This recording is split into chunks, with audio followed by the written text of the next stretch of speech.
and welcome to the IIBA podcast series. My name is Amy Riddell, and I'll be your host for today. Our guest today is Maria Amuchastegui, and we're going to be talking about user experience. We're going to try and help you understand the importance of user experience. Maria is an IT consultant and educator. She teaches business analysis and data analytics, and she was one of the contributors to version 3 of the BABOK. Welcome, Maria. Thank you, Amy. Okay, well, let's get started. Tell us what user experience is and why it is an important field for business analysis professionals to understand. So user experience is the process, or user experience design is the process of designing products that are useful, usable, and delightful. It's important for business analysts to know what that is because business analysts are in the business of capturing requirements for projects, and so many projects fail because user requirements are not sufficiently taken into account. Okay, well, with the digital transformation taking place across the business landscape, what role does UX play in bringing business solutions to life? So UX started out being used more by marketers because it's a way to hook people into using your product. And it still continues to be used in that field. But increasingly what we're seeing now is that there's an awareness that UX can be used even for applications that aren't sales applications per se. Say for some internal company application, an HR app or something. There's an understanding that if the UX thinking doesn't happen, then the application isn't going to get used, and the organization will have wasted resources and will have frustrated users at the end of the day. And also, I think there's also an understanding that UX contributes to accessibility for users. So it's not just about, it started out as a sales ploy, but it's also about ensuring that all projects add value to an organization and that all users are included. Okay, thank you. You actually recently shared a quick tip with IIBA members on the difference between UX and business analysis. Can you share with us how a UX approach differs from a more traditional business analysis approach? Well, one of the big differences for a UX approach is that the user is considered upfront before a project even becomes a project. So in a traditional business analysis approach, a BA might think of the user when the project is already underway. So, in the BABOK, there's a hierarchy of requirements, and at the very top are business needs. So what does the organization need? And then below that are stakeholder needs, and users are just one of the stakeholders. In many projects, not the most important stakeholder. And then below that, there are other types of requirements, like functional requirements. So traditionally, BAs go, they gather requirements in that step, and first they think of the organization, and users don't come until the end. So in the UX approach, the user is thought up front, and it's part of the strategy. Okay. Well, are there areas? Oh, sorry. Go on.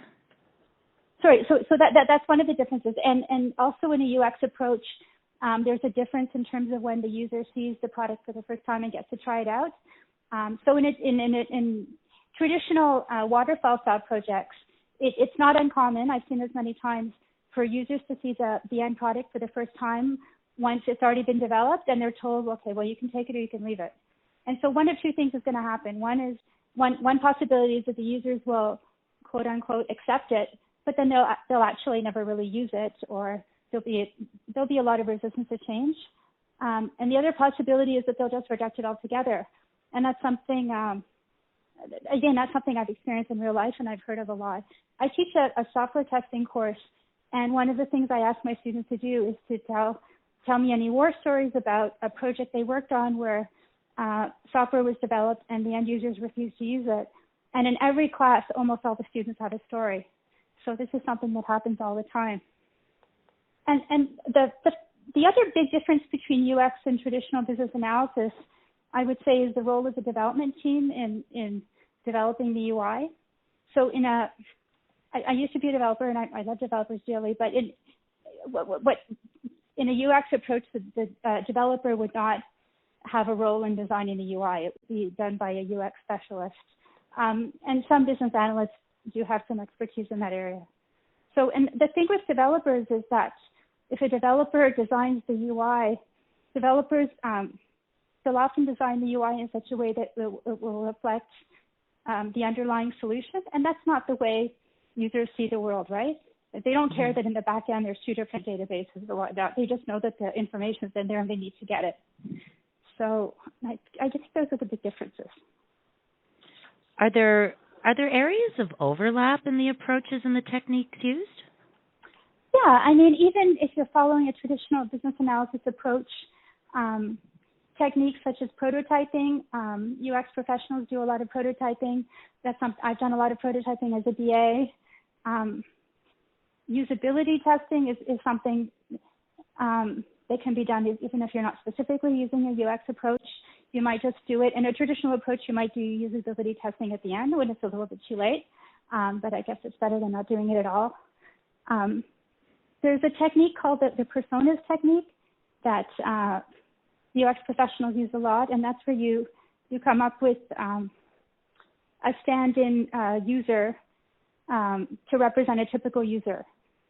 Say, and then you'll build use cases based on what that user might need to experience. So it's not a generic user role. It'll actually be a fleshed out person that they're imagining. And that's something you see a lot in UX. Thank you. Share with us some of the challenges associated with UX. I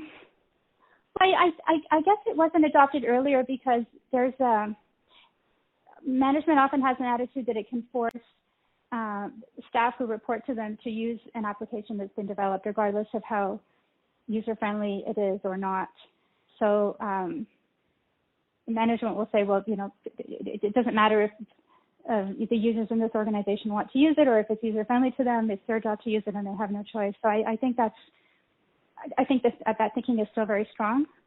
And sometimes the challenge comes from within the IT organization. You might have a development team that thinks that it's their role to design the UI, and they see it as infringing on their turf. Okay. So how can business analysis professionals overcome some of these hurdles? I think it's important to educate users about the importance of a UX approach, and sometimes the push does come from management or IT. I think UX, as it's becoming more broadly known about, sometimes the push for UX will come from those very groups that can be resistant to it. I worked on one project. It was a government project, and it was the end users who had heard of this thing called UX, and they were pushing to replace a system that they had and use a UX methodology. So when they were trying to learn all about it, so it was exciting to see that actually coming from the end users. Yeah, for sure. Finally, what changes have you seen in the areas of UX, and what can we expect moving forward? So the two big changes I've seen are the use of voice as an interface. I mean, it used to be that UX professionals would mostly deal with images, so they were, visual design people. But voice is increasingly something. It's a UX element that's taken into account. And the other big thing is the use of AI to predict what users want before they even know they want it, which can be freaky, but it can also be, I guess, it can be a good experience. Yeah. Yeah. Okay. Well, this has been awesome. Thank you so much for being with us and for sharing everything. It's been an absolute pleasure speaking with you.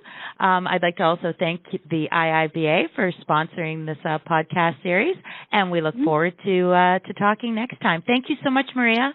Thank you for having me. Thank you very much for being here. Bye-bye for now. Bye-bye.